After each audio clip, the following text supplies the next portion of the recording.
battles you've waged.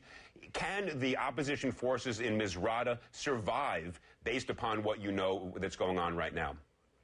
I think they can. I think that there'll be more support coming into them from Italy, France, UK.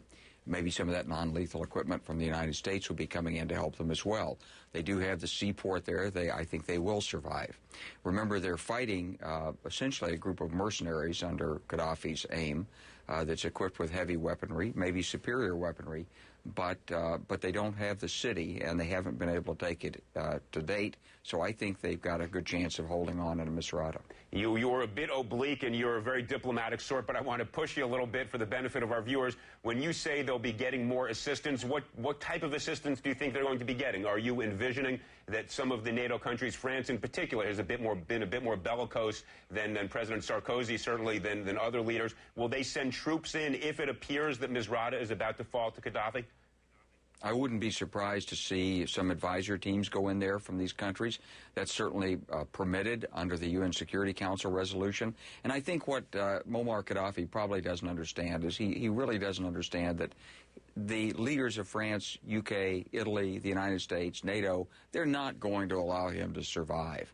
So it may look like his forces are superior at some point, but Gaddafi's lifeline will be choked off. The rebels will be strengthened politically, economically, and militarily. NATO will maintain an ironclad grip on the skies above, and Gaddafi has to go. That's the policy goal, and he will go.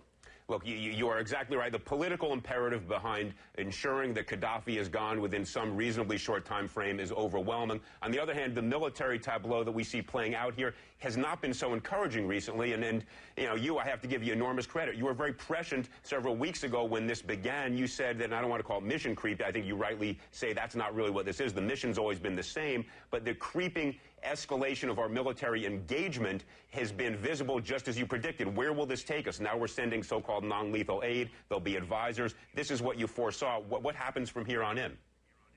Well, the president's always been very candid, for the United States at least. What he said is that the purpose of the U.S. military involvement was to protect civilians, but he had a policy goal that went beyond the military mission.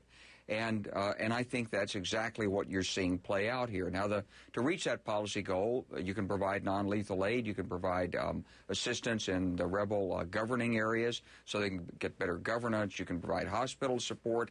And allies can certainly do more than that, as they're preparing to do. I think all of that will be ratcheted up against Gaddafi.